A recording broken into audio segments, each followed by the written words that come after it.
The following podcast is being brought to you by the Defy Life Podcast Network.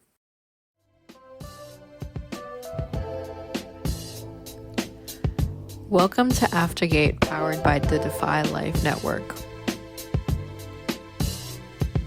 Aftergate is a podcast series highlighting Colgate Alumni of Color in their professional endeavors aftergate.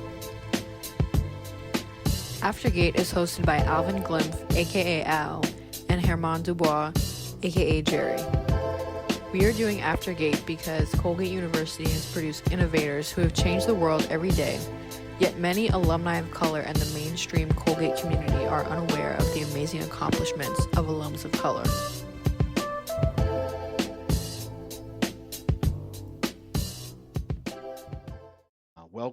Welcome to another episode of Aftergate, where we are bringing to you the stories of some of Colgate's greatest alumni of color who've done some amazing things since they've graduated. And it is truly our pleasure to be part of this process. So I am Alvin Gyimah. I'm here with my co-host, Jerry Dubois. What's going on, good brother? All is well. All is well. How are you? Man, I'm doing pretty good. It's been a good week. It's a productive week, but after coming back from a little vacay last week down in Florida And celebration? in celebration of the 26th wedding anniversary. Yes, sir. Yes, sir. Uh, That's big time. Colgate couple doing a Yeah. thing. Yeah. Flexing. Yes, Mr. yes. Mrs. Glymph. Mrs. Gina Gyimah. So it was good to get away, but came back because of such a good time and good energy down there. The word I've been using all week is restored. So coming back restored and ready to just continue where we left off before. So I feel good because it was an interesting stretch, before, like it was the summer, a lot of running and just a lot of things happening. So from my daughter graduating in May till Aftergate and just things with the TV show. It's a lot going on at work, consulting, and you know it because you're a grinder yourself. So getting away, seeing my brother was just chilling at the beach was awesome. So, and a little tan. People Yeah. noticing how the Little brothers, glow. Little glow. people walking by me like, what's up? Oh, Hey. hey, Where'd you go? Right. Right? That was good. That was good. So yeah, man, it's good to be here. Excellent. I think my word of the week, also coming off of some good positive vibes and energies, is accountability. And we oftentimes have to be accountable to so many other people and other places and other institutions. And I want to just keep it sort of real soulful and be accountable to yourself. Be accountable to what you establish as excellence. Be accountable to your word. If you say you're gonna do it. Be intentional about being accountable, and then I think everything else falls into place. So feeling good about that. Okay. All right, brother. Drop the mic on that one. I like that. I like that. And so you want to should we bring Miss Yvonne into the the room? esteemed the esteemed one, yes, we absolutely should. Welcome to the show, Yvonne Gyimah. Yeah. Thank you.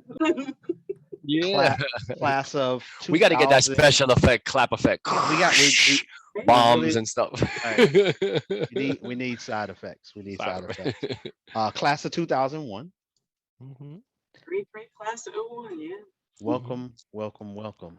Um, so I always with the guests that I actually know, because we did break we actually had a few guests recently that we actually met on the podcast, which was, we went about 8 or 9 guests before we got to that point. So, but for the ones that I know, I always like to, and kind of prepping for this show, think about what do I know about this person? When do I meet this person? Kind of the memories of this person.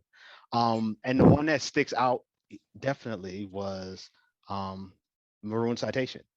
And on being on the stage, that'll be something that we share, that we got Yeah. that award together, and learned a little bit about your story then, and I also remember that you've been one through the Alumni of Color that has been fairly engaged and particularly even paying attention to incidents on campus.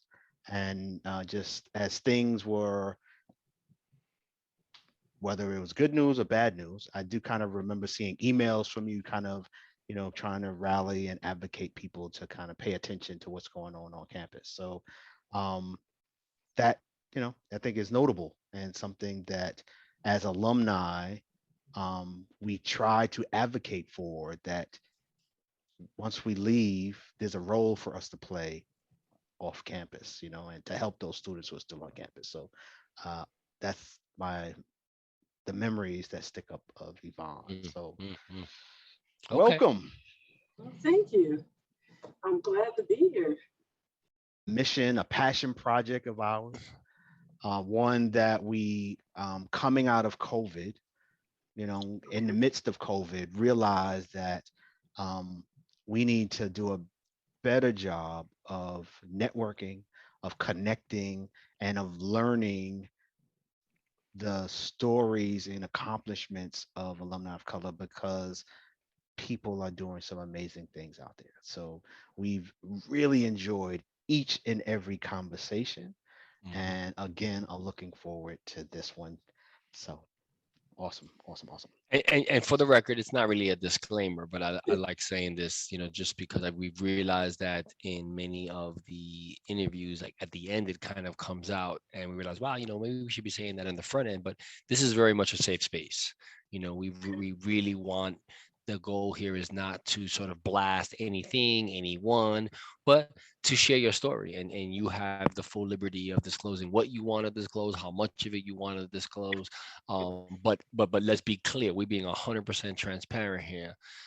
This is not a Colgate podcast. This is an Aftergate podcast that's Yeah. intentionally designed to be a platform for us to articulate and express what we want to articulate and express that ties to Colgate and doesn't tie to Colgate, and in the fashion of what most of us have done through our experience at Colgate was we created the experience we wanted to create, because in many times that experience was not really there for us. So Sure. it's in that spirit that we do this, and so I want you to know that. All right. Okay. No, that's good to know. I will keep that in mind, one way or the other. For sure. Um, So let's jump in. so let's jump in. And it's like the laugh reminds me of, so during the Maroon citation, my sense of Yvonne is that she's a serious, funny person. Serious, Okay. funny person. In the You know, sense of like has an amazing sense of humor, like not one of them, oh, I can't laugh type person. she ain't But dry. but not dry, but Okay. serious. Like like there's a, look, I'm about my business type of a person, but has a sense of humor.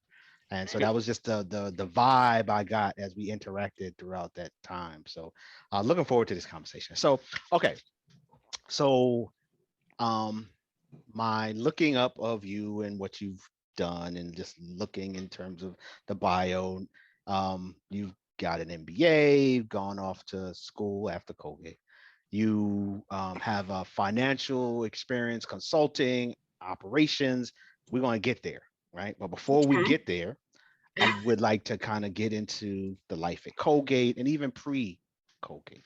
Kind of give us a sense of what life was like for you before attending Colgate, and then also give us a sense of what the world was like from your memory before you get into Colgate. What was life like? Hmm. Good question. I guess so. I'm originally from Virginia, born and raised in Northern Virginia, and grew up in, I guess, the Mount Vernon area. It's kind of near Fort Belvoir, kind of heading towards Southern Virginia.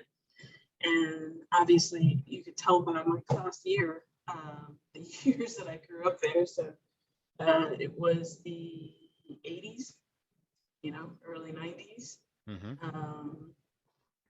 And I guess what was life like for me? Life was pretty much like it was, I guess, for most people back then. But Virginia was also a different place. And I'd mentioned it before with the last name. My parents are originally from Ghana, so I'm first generation American, born here, and had an interesting experience growing up in a all Black Southern neighborhood, family from Ghana that was different amongst that group, and then going to school with and actually where we went to school, even then you had to like integrate the schools, so we actually had to go on a bus to a school somewhere else to integrate it just based on our neighborhood, and that was life, kind of living in multiple worlds of the Ghanaian culture that my parents were raising me in, and the American culture that I had there, and bouncing back and forth between those worlds. So that was life before Colgate, and I think the part of me that was the same even while I was at Colgate. I did play a sport while I was at Colgate, soccer, and that was something I was always passionate about. And it started when I was 5. I had played basketball, soccer, and track. Loved them all, but knew when I went to school I had to pick one. And in fact, I was watching the Olympics and saw a former teammate of mine who now has won a gold as a player and now as a coach. She won gold as a coach. So yeah, I mean, that was a huge part of my life and identity, I guess, growing up as well. So yeah. How'd you hear about Colgate? So when I mentioned the sports part, my family were big on education. Everyone, you go to school, that's just the way that it is. And as I was applying to schools, I was also getting reached out to by many programs. And I had gone to a camp at UMass, met the coach, loved him, was like, oh, I'm gonna go play here. But my mother was like, academics is important. You need to like focus on that first and then, do sports. And so she had mentioned that to the coach. And so he said, oh, well, if she still wants to play Division I and go to a, quote unquote, what's considered a good school academically as well, which I think that was pretty big of him at the time. He actually recommended Colgate. And so I took a look at it, from based on that coach's recommendation. And we came up for a visit, my father and I, and being from the DC, Maryland, Virginia area, my dad is a huge Redskins fan. And at the time, Mark Murphy was the athletic director. Mm-hmm. Mm-hmm. And we go and we meet Mark Murphy, and my dad kind of pushes me aside. He's like, it's I'll handle this. Yeah, he's like, this is great. He's like, you're going here. I was like, what? You're going here? Done. We can drive back now. Sign her up. Right. That was actually, that's how I heard about it. Got introduced and ended up going. Gotcha. So was it an official were you part of that recruitment class? Was it a walk-on thing? Was it a little bit of both, or? Yeah, so so I did get recruited to play, and decided to come there. I'm not gonna lie, I always tell this story that my first visit wasn't quite what I thought it would be, and there was some stuff going on campus at the time that kind of had me scared. Like, can you elaborate, please? Feel free. To the best of your ability of because this is all part of the context of what was happening in the world, politically, socially, what might have been affecting campus life, was what you saw. It's the same things that happen all the time, right? But it was 1997 and an incident had happened on campus, and some of the women that were in the class of 99, who I became friends with later, that I was staying with, were like, oh my gosh, it's so bad here. Here's what happens. All these different dynamics with people of color or not. And I was just thinking, whoa, I'm like coming from the South, and now like I'm hearing all this stuff at like a Northeast school. Why would I want to like, you know, come here? So yeah, I was a little bit nervous about coming up. And I also, you know, I got into a program that's still there to some extent, but the part of the program that I was a part of doesn't exist. I guess now it's called OUS, right? Mm-hmm. And back then it was OUS, but they also had a science and math initiative part. And so I was part of the science and math initiative program. Since I also thought I was going to go into medicine at the time. Didn't we all? No. Well, no, I mean, I have like 22 or 23 doctors on my side of the family. So it's like, that's you were going to med school. Yeah. So, yeah. And so I got to do that. And I couldn't understand why. There was no, you know, the communication around it wasn't clear. Whereas all these other schools that I was getting into, that wasn't the case. So yeah, I'll admit I had a lot of hesitancy going in. Yep. I had a lot of hesitancy going in. So it's interesting that, you know, I went from someone who, you know, went there not initially wanting to, and we'll get into it. It's not like, you know, I was doing much on campus, but then being extremely active after graduating. So yeah. So talk about the years. So what was life like those 4 years while you were there? What was life like? Yeah. Like, where did you live? Oh man. Let's start there. Where'd you live? 2001. Well, during my OUSS in my summer, HRC, and then stayed in HRC my freshman year, and then my sophomore year was it was Curtis. Okay. And my junior and senior year we were down in the apartments. Yeah. Gotcha. Newell, were you in Newell Apartments, or what's that other name? Parker. Parker. Parker. Yeah, I think it was Parker. Yeah. 20 years. Yeah, 20 years this year, but forgetting the name already. 30 years. So, you know, we get it. Yeah. we definitely get it. What was playing on the soccer team like? Being a student athlete. It was more difficult than I thought it would be. You know, like I said, I thought I was going to go into medicine, and I was like, oh, let me take all these hard classes up front for some guidance again from one of the people in the grade class of 99. It was like, oh, who had also majored in science. You got to get all these things out of the way. Take biology, chemistry, calculus, and then your freshman sem first semester. Wow. Yeah. Mistake. Yeah, real stupid. Considering you're traveling, right? And the first week we were gone. We had played Ohio State plus some other schools, I think, on the way back. It's like a week of classes, which, by the way, while we were at Ohio State, I think Princess Diana had passed away, like in that crash. But yeah, like my GPA plummeted that semester, and so it was different not having my parents there on me to, like, you know, give me that support to like stay on top, and plus the traveling part was different, right? And the time commitment. Plus practices usually were, you know, 4 to 6, and then lifting, and then something else after that. And you had labs and juggling all of that. So yeah, it was a very different dynamic, and I definitely was not getting the support that I needed on campus for that. And I think then, it could still be now, not too many athletes have majored in the sciences because of that. Graduate and then do it after, you know. But yeah, so that was not the easiest of times. It was probably not the best course load to take either. So what was it? And this is interesting that this has come up with quite a few guests that started at Colgate with one intention and then share their little journey on. At what point did you surrender? We've had people say, I held on to junior year, and others first month of pretty much junior year.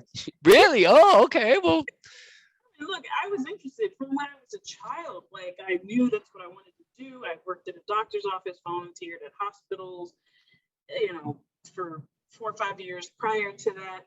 I, you know, was part of whole Colgate for Med Society, got to shadow Dr. Gowan in town for orthopedic surgery, got to scrub in, was loving the stuff, you know, it was great. It was just, wow, if I'm being honest now, not that I was with my parents, but it was hard to juggle with like a sport. And you know, there really wasn't a lot of mentoring and support that the school has now for athletes. It didn't exist. And I think I'm also someone that's like, okay, I'll try and get prepared. I even took summer classes, a whole year of physics over the summer, because I was like, I can't do it during school because it's tough. So I'd spent a whole summer taking physics and you had to take it at a specific school according to Colgate, Georgetown, and like was miserable, but like doing that kind of thing. Part of SMI, you come back the second semester and do research, right? And so it's not like it wasn't for me, it was just hard to juggle with all these other things. And then I think, you know, when I say I didn't get support from like, whether it was there just weren't resources to help you in terms of, studying, essentially, or from, quite frankly, the professors themselves weren't that helpful. And in fact, I had wanted to go study abroad and was thinking, all right, I'll get out ahead of this early, start asking questions, explain, can't do it in the fall. And one of them is just like, you know, are you sure you want to be doing this? Is it you, or is it somebody else wants you to do this? Like, what is that all about? Trying to do something, be proactive ahead of time, knowing that I have challenges, and that's kind of the pushback. And then I had another person, ironically, who said, you know, I don't know if this is such a good idea. These are already like difficult courses, and then you have the sports and, you know, athletes. So he actually said this, don't do that well here with that. And then he said, in my experience too, students of color haven't done well. I'm like thinking, you don't even know me. You haven't Wow. met me before. What's my name? Student standing there, his jaw just dropped. Like, is he really saying this? And he's like, you know, the best you'll ever get is probably C. So I'm like, now I question whether or not, like, if I do well. Like, I was just caught off guard, and like, definitely not supported. Where I was like, this is not good. And you don't know me, you don't know my history, you don't know anything like that, but you're saying all this stuff. And so I think it was around that time that even when I went into it, I was just kind of like, are you serious? And I think I went into this, it wasn't like always the best of times. I think, you know, you're dealing already a lot with trying to compete in the sport and then trying to fight to prove to someone that you should be here from an academic standpoint. So that was tough, and I was miserable. I think at one point I even asked my parents, I'm like, I think I want to transfer. Like, this is just not, you know, for me. And I remember telling some of my roommates about it at the time, and they were like, that's ridiculous that they said that to you, you know. And all of them were like, we should go and protest and like all this other stuff. Like, but you know, I think it was also a time where students, there was just a lot of angst, anger, and unrest during that period as well, because by then it would have been 99, I think. And I was just like, I had it where I was like, you know what, I don't even care, and just like disconnected, and was like, I'm over it, was like not in a good place. And then I happened to be taking an econ class, and the professor's like, do you ever think about majoring in econ? It'd be great. We need more like people of color, all this other stuff. And I was like, you know what? You seem supportive. Had asked some friends, they're like, yeah, you come out, get a job on Wall Street, do it. I was like, you know what? I'm doing it. So I switched to econ, not because like, Wow. I liked it. It was just because that seemed to be where I had support, and also it was practical. So yeah, I switched. And I think it was those experiences, to be honest with you, that when I graduated and no longer had soccer, which obviously took up a significant amount of my time and was my identity, where now I had all this time to focus my energies elsewhere to say, look, this stuff should not be happening to people. And I wanted to be a part of helping to make a change instead of just, you know, going away and complaining about it and doing nothing. Mm. So I think it's those moments that really, influenced, I guess, why I became so active afterwards. Good stuff. Definitely want to hear more about what that activity looked like post Colgate, but in just sort of hindsight, when you look back at Colgate, were there accomplishments or highlights for you that, you know, are the standouts, are the things that are, whether it was involving soccer, academics, social life, activism, travel, whatever, like there's open. No, I'm sad to say there wasn't. Look, I wasn't lying when I was saying it wasn't the best experience for me, especially during that time. I was like depressed, trying to figure out like other things on campus to support. Was even looking at like, and I, always came from a religious family, but looking at religion, thinking about things, talking with whoever on campus, right?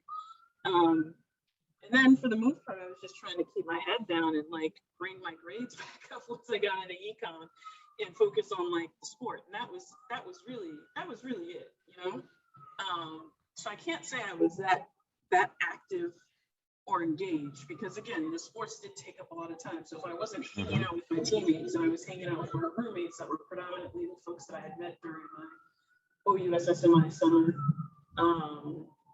and yeah, just going through college like everybody else. But I didn't really do anything special before I left Colgate, not that I can think of. For the record, I want to say though, being a student athlete in and of itself is accomplishment, because I was a student athlete as well. And although my route and journey was somewhat different, the commitment, the discipline, the challenges, without even knowing what the competitive rankings were like and the position you played, just the mere sort of parallel track of being an athlete at that level and being a student at that level, is all, as far as I'm concerned, a hell of an accomplishment, because not everybody's cut for that. And with all the turmoil and all going on, the fact that you still stay true to at this point, you're playing soccer because of the passion. You're playing soccer because of the joy, because there was something about it that you wanted to do. And it was, I guess, and for all intents and purposes, my first career. It was what I knew. Mm-hmm. It was what I had developed. And honestly, you talk about that 4-year period. I think I heard somebody once say it might have been like a lost 40 years at Colgate, because we had turnovers of, Neil Gravois, who left, was a great president, and then I can't remember who came in, but he was never on campus. Things were just happening that shouldn't have happened on campus. Like I said, the whole attitude of the students, it was just boiling over into something bad, which the year after we left was when they did have the whole protests and sit-ins and things like that with the class of 2002. But it was also my senior year where the car accident happened. And then like they started shutting down some of like, Deke and then the other fraternities and one of the bars too. So I think we were also, it was that, and we were at the cusp of the end of a generation, right? End of an era, kind of the end of Gen X, literally the end of a century, and things in the world and campus were all changing. Just how things had operated were, you could see there was a sea of change, and it was just very different all around. From when we came in freshman year, to the freedom and things that you could do in terms of socializing and gathering, to by the time we left senior, it was just a completely different dynamic. And technology, because I think it was my sophomore year that we actually got email on campus. So coming in, we're still a part of that generation that didn't have email, didn't have cell phones, like a broader group. I didn't have a credit card then, right? And it was just like you had your Inky and the phone and whatever else to like get around and do things. So it's like it kind of straddled. We've always straddled like the two different worlds. So yeah, I mean, those, when I think about it, those were some differing times. And then we were coming out, and granted, it was after we had just graduated that 9/11 had, happened. Yep. But in coming out, it was also like all the offers and things that people had were now being rescinded because the market was bad. So it was just an interesting time in general. Being in college, I guess, and just coming out. So yeah. I definitely think it is interesting, intriguing that you being 10 years after us. And so in many ways, like you said, you are the end of a generation. And Yeah. for when we look at the impact in terms of what we did, what we accomplished, who we might have engaged with, and who they might have engaged with going on, like 10 years is probably about the end of like kind of the people you knew might know some of the people we knew type thing. But I think it's also interesting that how technology and era shifted while you were there. So you came in without an email, left with an email, and we came in using typewriters, left using computers. Exactly. We experienced that. It was like because I talk about it when I used to go back to campus a lot. I have had a hiatus from that. And I had a student look at me like, "How old are you?" Like when I was there was a Pizza Hut, there wasn't even a movie theater, there was, nothing there. And all these bars that some of them don't exist today, and they haven't existed in the 20 years that I've been there, that it was like we came in the end of the era where things were slower because technology didn't move as fast. So even what somebody would have experienced in the 80s, maybe even the late 70s, we had still experienced at Colgate. And then by the time we left, it was just starting to change very slowly. Like you could see, like, okay, now they're starting to like implement some things, but they didn't really start changing until Are just there any after other we left. lessons It's like or wisdom campus, that you share with your children? Yeah, it is interesting. And I They guess I would have are looked at myself student too, the way I athletes was from talking your about, hey, what experience was that there, you're, how it worked. passing Like, on to how them. old are you? 'Cause it doesn't like equate. But yeah. So with all those sort of transitional elements that was going on in the time that you were at Colgate, is there anything you look back to and miss and feel like, those were good times, or those was a great experience, or anything about Colgate? Hamilton and Virginia you're talking about two different types of communities. It grows. Hamilton can grow on you a little bit. It can. No, look, I feel like I've appreciated more now that I've been out and gone back. And then, I've made a lot more friends that weren't even in the 4-year period. People like you guys, etc. Just from my involvement, that it's like great. Where I look forward to going up on campus. It's a getaway for all of us, just to go back, be silly, hang out, come together. Kind of common minds like to do good and have fun. So I guess the thing that I miss is the hill that you used to walk up. Now there are stairs and other things. So so you experienced cardiac kill. But she said, but when she said stairs, Smoking Coke room too, like that existed then at the bottom of the library. So yeah, a lot of the James. Was it James B. Colgate down the hill was like an actual bar pub thing. Like Yep. It was just a different campus. The bookstore and everything was up the hill on campus. Olin didn't even.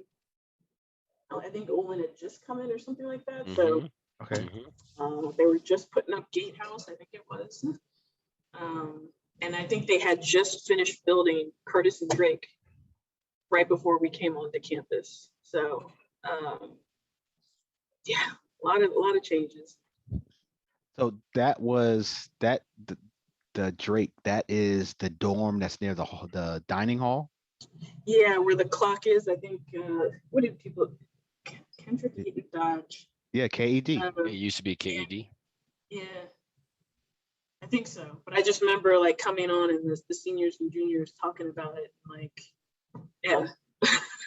Wow. Okay. So yeah, that was the dorm I stayed in, Kendrick Eaton Dodge. And historically, it was the freshman dorm. It was the freshman dorm. It was 97. Yeah, 97. So 6 years after you left, Yeah. Okay. Yeah. It's nice to have somebody who, because we've been having a lot of young bucks come through here recently. So it's kind of cool to have Had somebody to who, educate them on the right. some of the nostalgia of Colgate times, like Also, I KED. see, I see. KED was iconic. Yeah, without a well, doubt. that's the whole thing. It's like, God, what was that bar? Because it closed and I forgot the name. The hourglass, the pup, Across the jug. Nope, across from the Hourglass next to Slices. It's now like a hair salon. Oh, I don't know that. Yeah. Because it wasn't even Me. called Slices when we were there. It was New York I don't even know Pizzeria. if right. Yeah. And there might have been only 3 bars in all of downtown I at that really only time. remember 2: the Maybe, hourglass and the maybe pup. 2, The right? jug, I think it was called. Those Those were are- there, yeah. And but there was one across, but it had been there for a while, but it closed after the accident. So you mentioned that, and I know that accident was significant, but I don't remember. So for those listeners who might not understand the accident, what is the accident?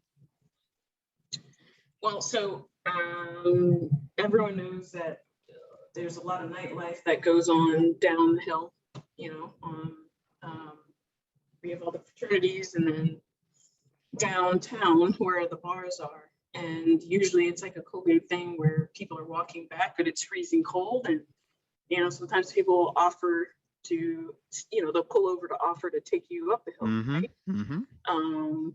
And so on this night, it was not unlike any other night. In fact, I remember because I had my interview with IBM the next day. And so I hadn't gone out with my teammates. And I was like, I'll stay in, study. And I was like, you guys call me and I'll come pick you up, And so I was going down to pick some of them up.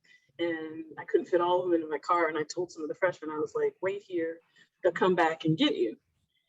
Go and drop some people off, came back to get some of the freshmen and their friends, and I was taking them up the hill.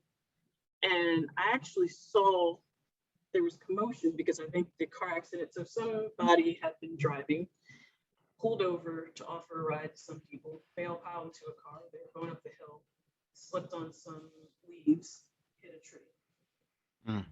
People passed away as a result. I think I actually passed the accident, not really thinking much of it because it's like, oh, there's always commotion, something going on. And by the time I was coming back down the hill, I think the ambulance had started to arrive. And so, yeah, as a result, because the person that was driving was affiliated with the fraternity, they shut that down because of the last bar that the person might have been at. They shut that down as well. Wow. And there was just this whole sad undertone mood on campus, especially with the freshmen, because I think some of the people that passed was a friend that was visiting one of the freshmen or something like that. And so, yeah, there was a lot of freshmen that were depressed at the time with everything that was going on and kind of all the shutdowns and things like that. So it was a very heavy time to have multiple people pass away on campus like that. Yeah. Definitely something that would remember and make a impression on the year and your entire Colgate experience. So thank you for sharing that. We're going to take a pause so that we can allow our sponsor to get some shine and play a commercial, and we come right back and finish this conversation. Thank you. So this episode is sponsored by Hope Murals. Hope Murals is a nonprofit that provides adolescent youth with an interactive experience of creative expression via an urban arts platform that stimulates both mental and physical development. Please visit their website at www.hopemurals.org to learn more and find ways you can support the work they do.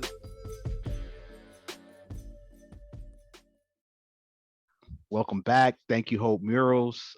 As always, we appreciate all that you are doing with not just our youth, but now our vets, parents, educators, just definitely appreciate how you using art to stimulate folks. And just a reminder, if you are interested in being a sponsor, please hit us up at aftergatepodcast@gmail.com, and we'll make sure we are serving you appropriately, and make sure also show a little love to our network, the Defy Life Network. If you are interested in more amazing shows like this, go to their hub of podcasts, and that would be at www.defylifepods.com. And you can also find us on not all of them yet, but a whole lot of the streaming services like iHeart, Breaker, the Spotify. But if you want written content through the Fly Life Network, you can check that out at www.godefylife.com, and check out the branded apparel at defylifegear.com. And I promise you, soon you will see the Aftergate gear on that site. So check that out. So I'm going to pass the mic to my co-host so that we can continue the show. Welcome back, the illustrious one, Miss Gyimah. And we're particularly interested in getting your take on the current or recent revised policy of Colgate administration, as they make efforts to make the Colgate experience and a Colgate education available and accessible to young people whose family income may not be as competitive as one would need to attend Colgate and pay for Colgate. And so just what is your feedback on the new position that if your family income is believe below $80,000 and you meet the academic qualifications, you can attend the university for free? And I know there's a second tier that offers a discount with family income, but how do you think that's going to impact the dynamics of Colgate's student population, and particularly within students of colors now additional support from the university to attend there? Yeah, I mean, look, I think hopefully it was a plan to impact it in a positive way. I think historically Colgate has always tried to have good financial aid for people to be able to attend. I think when my first year was like tuition like $32,000 in 1997, and I think my family contribution at the end of the 4 years was only like $15,000. Now, did I have some student loans? Yeah, right. So I think then you had a combination of aid that included loans, and then some of your own financial contribution. But still, the package was good, and that I failed to mention that the first time. That was actually the second reason I was interested in it, because we were like, oh, this is a financial aid package. It's better than Syracuse, UMass, Villanova, wherever else I was getting recruited from. They're like, you're going here. I think everything that Colgate is able to offer now is predicated on our endowment, right? The closer you get to $1 billion, it's those schools that are at $1 billion and above that can offer these kind of programs, that this financial aid that covers you beyond loans so that you are financially free. And so that's the whole genesis around people needing to give to get us to $1 billion so that we can have these things. So we're not unlike any of the other schools that obviously have deeper pockets, Ivies and some of the other smaller liberal arts. So I think this will be beneficial because people will take out less student loans and have less of a burden, obviously, once they graduate. Now, did I have student loans? Sure. I ended up paying it back, and it all kind of works itself out. But yeah, you still feel like you're starting at a negative, right? Mm-hmm. And that's the hope, is that kind of covers that piece. I'm not going to lie and say that I've kept up to speed on the details behind that program, and maybe give me some time and then have more to share. Because there's always something behind it. It doesn't matter whether it's Harvard and their program of need blind, which I think a lot of the Ivies do, they call it that, but technically when you really look behind the scenes, it's not really what they're making it out to be, right? So I think it's a good start, but it can only get better as our endowment gets better. At the end of the day, everyone's education is subsidized, even those that pay full pay.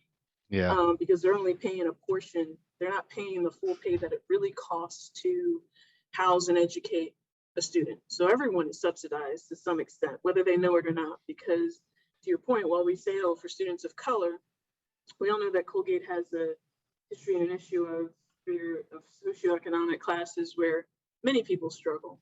And I remember years ago when I was active, and one of my roles was to engage student of color and young alumni. And those to me are like the two hardest groups to really engage with and try and help fundraise. And it didn't matter whether it was student of color from any, genre to young alumni. I still got the same response about the thinking was, well, rich enough, why do we need to give, blah, blah, blah, blah, blah. And it's just because there was a lack of transparency around how does the endowment work, where does the money go, how is it used, why is it important to give? I don't think a lot of people understand it, right? And I get that. And so I'm hoping that there's more education and transparency and sharing of that for people to not just understand, hey, this financial aid package, but kind of what's behind it, and why we even now have the opportunity, how we should hopefully get to a bigger opportunity from a financial aid perspective without loans in the future. I don't know if that answered your question. Oh yeah. Oh yeah. And I definitely can appreciate the young alumni, how it's such a hard job. I just happened to ask my daughter today. She graduated in May. So I just said, hey, do you feel like an alum yet? And she's like, nah, like I kind of still feel like classes are gonna start in a week or two, So I don't think we appreciate that transition period of a student really understanding that, okay, I've graduated. Now I have this whole new status. And with this status comes opportunity to have a different role in engaging with the institution. So I can appreciate that. So, but if I may, in fairness you to the disconnect of, I think what many of even some of our guests have shared, that goes beyond just understanding that sort of new alum status, but it's oftentimes very tied to what your experience was at Colgate. Yeah. And if it wasn't positive or uplifting, or one day you felt maybe a little resentment, you weren't necessarily embracing alumni status or appreciating that newfound identity because you were still trying to figure out what the hell just happened for 4 years. Yeah. And for some people, it takes some time. Yep.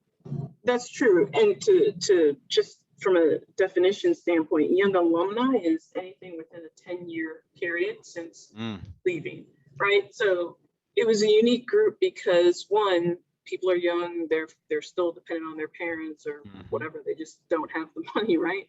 They got financial aid themselves. And then if it's within 10 years, closer to the 10, maybe they're married, starting to have kids, I got all these other financial things. No, like that's the last thing I want to do, whether or not they had a good experience. And then some of them, yeah, they weren't, students of color. It was just interesting where, to your point around experiences and just kind of the mentality or kind of what they think that the school's already rich enough, why do they need my money? Or maybe they're angry because their parents had to pay full pay, so why should I?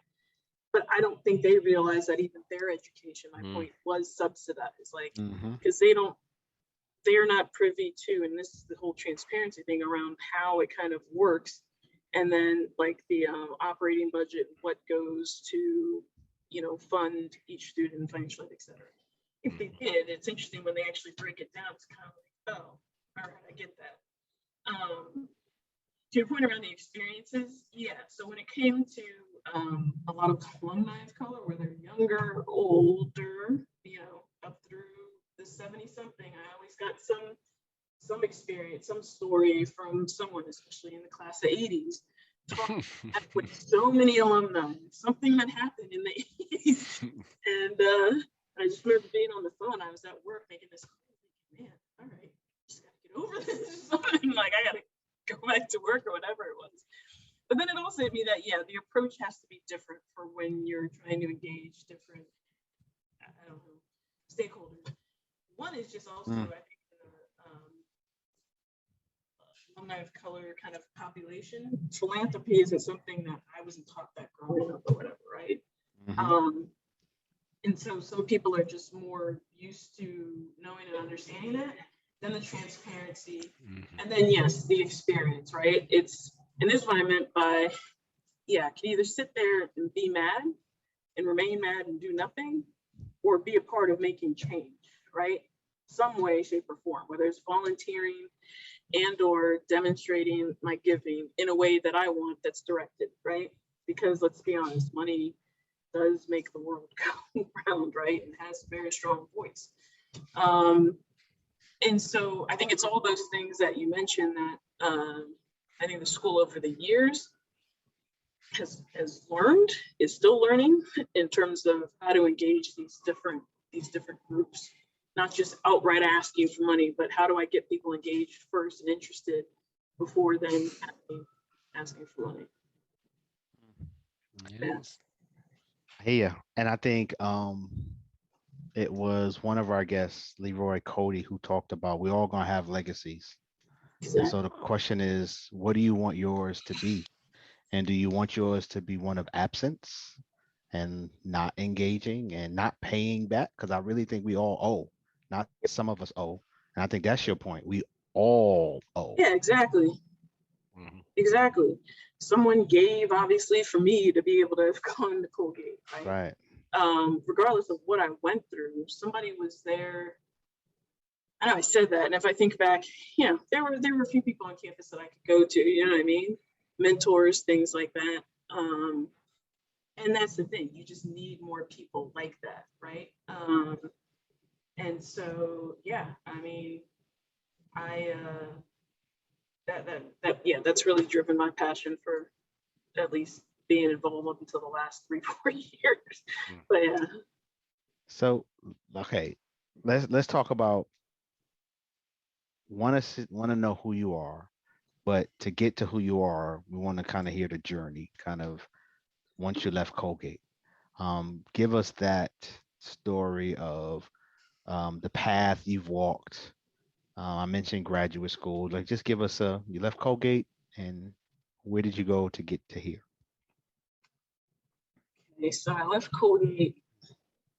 I got my first job that I hated, and it was 2001. The market was bad, and everything else that I had either gotten offers for were letting people go.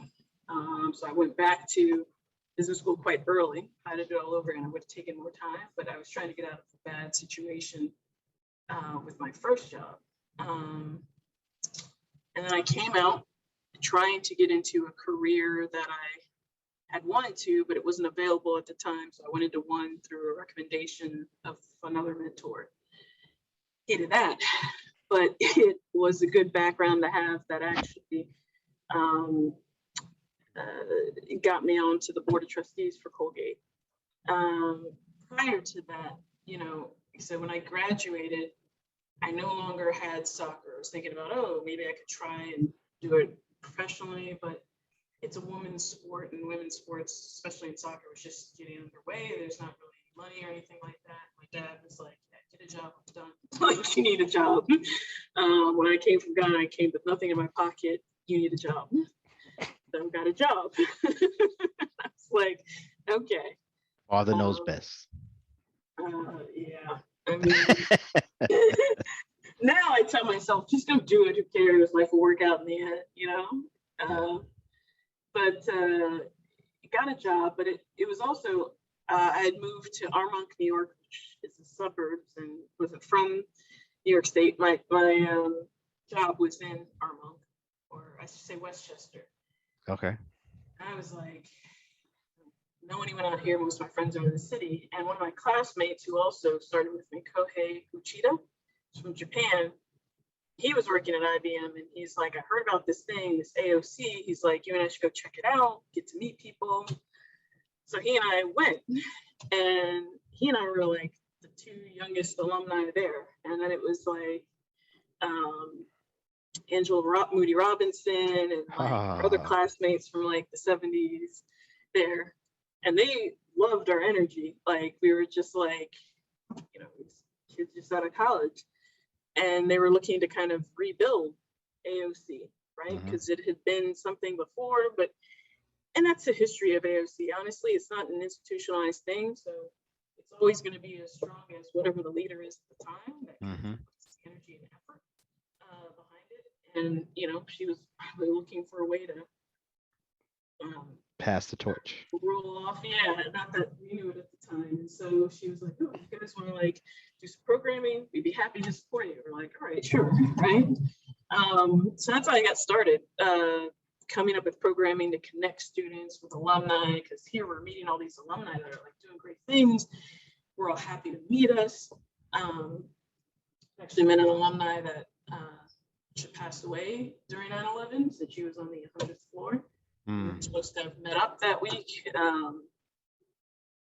So yeah, it was an interesting time. And so we just started these programs, like she called it dream catchers, but it was really like the real world that they have, but for students of color, where we're connecting alumni in different careers with students on campus. Or we were also doing mentoring programs, or I think somebody had said, hey, they liked marketing, and I had worked with somebody at IBM that was like Trisha Haling Price, class of 76, I want to say. And so brought her back to campus. I think through that, Angela had recognized, hey, just my engagement and involvement. And by then, Jung Pak, class of 96, had also started to get involved. She had been here in New York. We had become friends, given tours for like AOC. And so I think through her, myself, Kohei, and like a few others, Angela just kind of did like a disappearing act. And one day the school is like, you know, you guys just want to be like president of AOC. And we're like, Angela. Thank you, Angela. So yeah, became president of AOC a couple of years later, thanks to Angela and her set us up for that. And then was, co-leading that with Jung for about 10 years or so. And then we found our replacement in Chev Martin. But we didn't just roll off. We kind of gave her a heads up and said, hey, here's what we're planning. It was a transition plan. Exactly. So that's how I got involved really with it. And then that just spiraled into other things. I think the involvement on campus in that capacity, coupled with the career that I had at the time that I hated, they were looking for somebody with an audit background on the board, even though I was leaving audit, and had been heavily involved. And Rebecca Chop recommended me as a young alumni trustee. So I made the cut, because you have to be within 5 years out. So I think they voted me in just as my 5 years was actually ending. And got on that, and then spent 3 years on that, continued with AOC. Then a couple of years later, I got on the Alumni Council, which I understand you'll be joining. But then as I, kind of got older and gotten more of a position too at work, and had learned from others that were on the board that were going back to recruit, I positioned myself to recruit from Colgate and get more Colgate students at my former company, because now it's a different one, and made that a priority to be like, look, I may not be able to give, 25 million or $1 million here or there, but like, hey, because of my involvement, my company was _1 recruiter at Colgate for like a number of years, right? Giving jobs. So to me, that's also important. So did that as well. And then I think I had worked here, Gary, who is Dean of Admissions. He's always been someone that's been very supportive and a good mentor of mine. And he's, got involved with like an alumni rep for admissions here in New York. Mm-hmm. So I've done some alumni work here. Since I traveled a lot too, he's like, oh, if you're in Illinois, can you attend some, admissions event there? So I've been fairly active in different ways throughout, up until I probably rolled off of the Alumni Council back in, 2016 or something like that. And then it just became about focusing on recruiting for my company at the time. And I think I took a hiatus, to be honest with you, just took a break from it all. But yeah, it was a lot in that, 16, 17-year period. Mhm. When you say recruiting, what kind of role have you played at your company, at the companies? So at these bigger companies, EY was my former company. They all have target schools, right? I kind of made sure that Colgate and my group got on the list of target schools to recruit from. It wasn't originally. And then as they were looking to finally start recruiting on campus, because my group was newer at the time, I kind of raised my hand to say, hey, I want to help lead recruiting, right? In addition to my day job. It wasn't because, oh my God, I had a passion and was interested. I was being strategic too and wanted to be like, hey, if I do that, I know I can then add Colgate, because they're going to allow the person running it to kind of select these things. So, yeah. Nice. With that being said, and sort of now you've shared, what the climate was like when you were entering Colgate, a little bit about the experiences at Colgate, the journey you've been on since Colgate.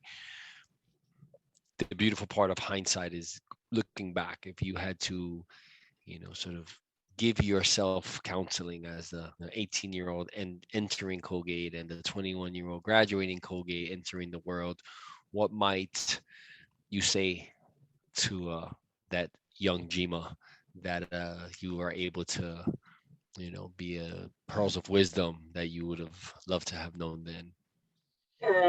Same thing I've been saying to him. Don't worry about it. It all works out in the end.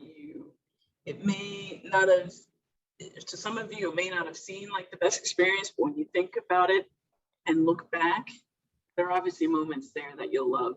Because like yourselves, where you guys are close, you're married to your spouse for 26 years.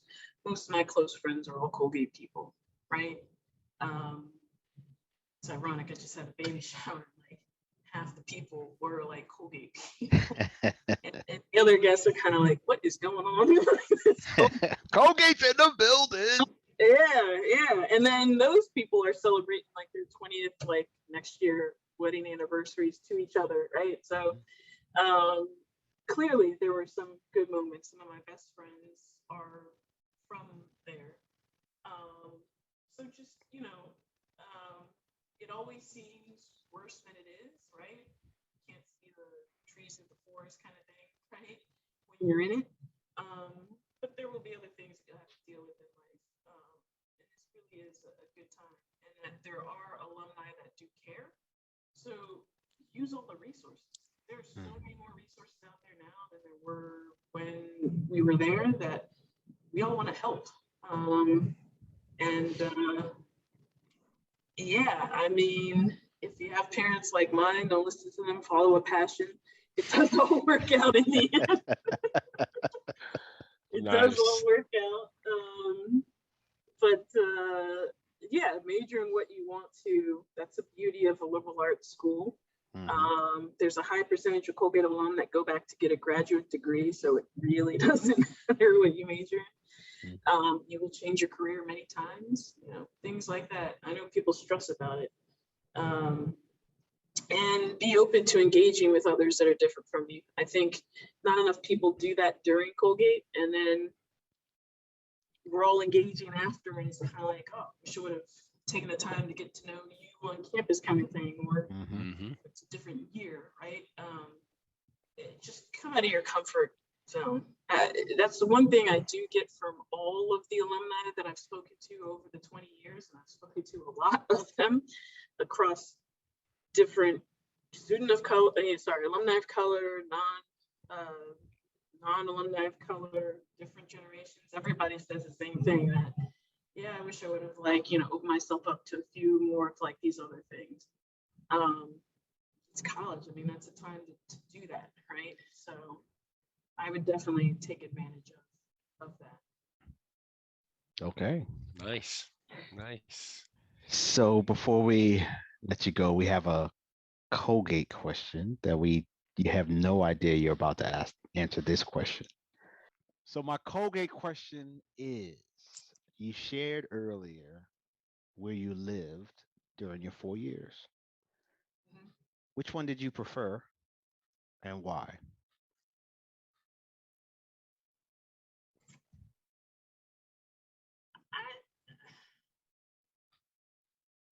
I don't know. I love this question. I mean, the apartments, I guess, because I felt like, I don't know, I was an adult, not on the hill with I don't know. Them kids. Yeah, I'm grown now. exactly. Granted, we came for ourselves, but I'm not gonna lie. Thank God my roommates can cook. They were cooking for us, which was a blessing for me. Who did you room with? Just shout out to your roommates. Oh, Anna Garcia, Felicia Kajuba, Sherry Ann Bentley, although they all have different married names now, but I'm just gonna go with what they were in college. You know them. yeah, Erica Garay, the whole Girl Six crew plus me, even though Danielle wasn't there, but Danielle. Yeah. The Girl Six crew. Shout out to the Girl Six crew. However that came to be, but okay. They were the ones too that will tell you they started Dance Fest and all that other stuff too. So okay, it was like them and the dance groups, and Cole, all them were from Jamaica, just fantastic cooking. I was just coming to and from practice, couldn't get back in time. Oh, I'm sorry, but I got to enjoy the meal, kind of thing. Is there anything that you would like to plug, share, just as a way to make sure if there's opportunities out there for alums of color to connect with you or support you? I would say get involved. Get involved. Like I said, good times or not, there had to have been. You couldn't spend 4 years at a place and not have some good times. And, let some of the angst go. Because it's a truly amazing alumni base. If anything, all that I did, the thing that kept me going were all the people that I met. I kid you not, I have good friends now that are in the class of the 80s after talking to them for so long. They're like, some of them are your classmates, 91, 96, 94, that they're just amazing people. And it's like, it energizes you. Not only are you being a part of something and helping to make change and giving back, but you're having fun yourself. So get involved. We need you. It's tough to have a select few always do this. Give a shout out to Chev and others that have been doing this for a while. But you'll never know who you meet. And it's enriched my life, I guess, to a certain extent. It's really all about the people, and I guess that's also a part of who I am. That should have been my major, sociology and anthropology. I love. That was his major. Yeah, I wanted to. I did a minor, but yeah, I just love learning about people, talking to people, understanding why, who they are, why they do things that they do. So, yeah, it's a good time, and hopefully, when this COVID stuff clears up, we go back to some sense of normalcy offline, being together. That was always the best part for me. Nice. Very nice. Very nice. So I got to slide in a bonus Go ahead, sir. Bonus question. So, drum roll. Would you recommend for baby Gyimah to go to Colgate? Good one. I'm gonna try, but as you hear every parent say, "Oh, but I'll be happy with wherever they go," kind of thing. Yeah. Okay. Okay. Listen, know that I was lying when I said, "Oh, I'd be happy with wherever you go." So she'll have a Colgate onesie, little gate onesie. She will, and I'm accepting all onesie gifts, by the way. Okay. Never enough. But yeah, no, I mean, look, I'll be happy wherever she goes. I was just having this conversation with someone that she better go somewhere. So I'll be happy with wherever she goes. But yeah, it would be nice. And yeah, now that's my new goal, is to make it a better place for her and others. So. Amen. Amen.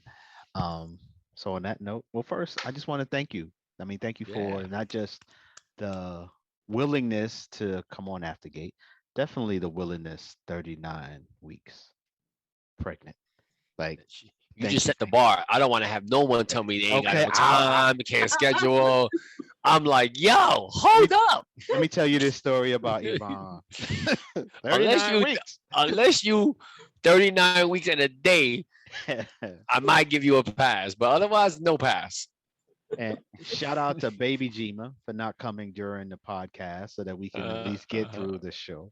But I also want to thank you because as you shared your story and walked us through your journey, like you're talking, I can remember you engaging with me and like, hey, Alvin, I'm now this and I need you to do this. And so and like Chev is doing to engage folk right now, like there are those of you, and Jung too, because I can remember talking with her, receiving emails from her.